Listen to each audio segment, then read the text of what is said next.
yaitu ngobrol akuntansi. Nah, untuk video yang selanjutnya ini aku akan menjelaskan siklus akuntansi perusahaan jasa. Nah, perusahaan jasa itu merupakan perusahaan yang menjual jasa atau tenaga. Jadi contohnya kayak salon, bengkel, cuci motor, dan lain-lain. Nah, untuk siklus akuntansinya sendiri itu, yang pertama ada bukti transaksi. Nah, yang kedua itu setelah bukti transaksi diolah menjadi jurnal umum. Setelah diolah menjadi jurnal umum, kita bakal posting ke buku besar. Nah, selanjutnya kita akan masukkan ke neraca saldo. Setelah itu nanti ada jurnal penyesuaian untuk menyesuaikan akun-akun. Nah, yang selanjutnya itu kita langsung bikin laporan keuangan. Dan selanjutnya kita ada penutup. Jadi seperti itu. Nanti balik lagi ke transaksi selanjutnya. Nah, untuk pengertiannya, jurnal umum itu adalah kolom untuk mencatat semua transaksi secara urut. Jadi yang pertama kan transaksinya tuh ada beberapa perusahaan mempunyai transaksi kan. Setelah itu kita masukkan ke jurnal umum sesuai urutan tanggal. Nah, setelah kita udah mengurutkan menggunakan jurnal umum, otomatis kita langsung memposting ke buku besar. Nah, buku besar itu merupakan kolom untuk mengelompokkan akun-akun yang sejenis. Jadi tujuannya setelah dari jurnal umum kita masuk ke buku besar.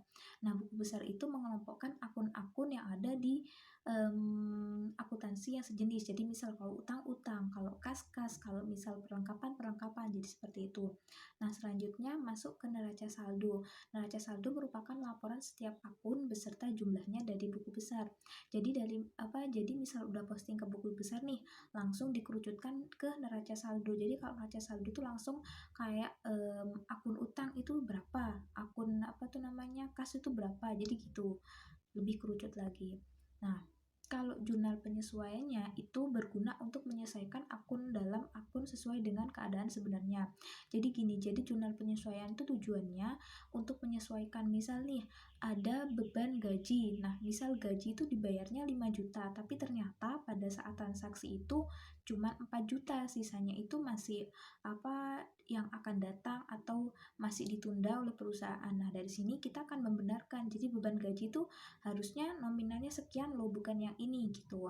Nah, kalau laporan keuangan itu tadi dari 4 laporan. Jadi ini udah hampir tahap ke akhir ya, karena kan udah bikin 4 laporan. Ada neraca, perubahan modal, laba rugi, dan arus kas. Nah, kalau neraca itu ya udah posisi uang dari setiap akun-akun. Jadi misal utangnya berapa, kasnya berapa gitu. Nah, kalau perubahan modal itu modal awalnya berapa sampai nanti modal akhirnya ketahuan. Jadi gitu. Nah, kalau laba rugi ya udah, kalau laba rugi itu posisi perusahaannya itu memang mengalami laba atau rugi gitu, untung atau rugi gitu. Nah, kalau arus kas itu perjalanan atau arus kas. Jadi kayak keluar masuknya kas itu berapa pada satu periode itu gitu. Nah, langsung ke tahap akhir itu jurnal penutup.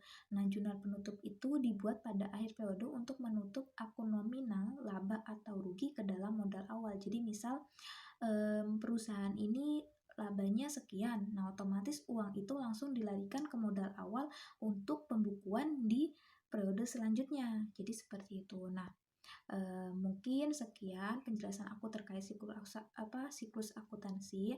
Untuk kelanjutannya kita akan bahas bukti transaksi dan jurnal umum terkait perusahaan jasa gitu.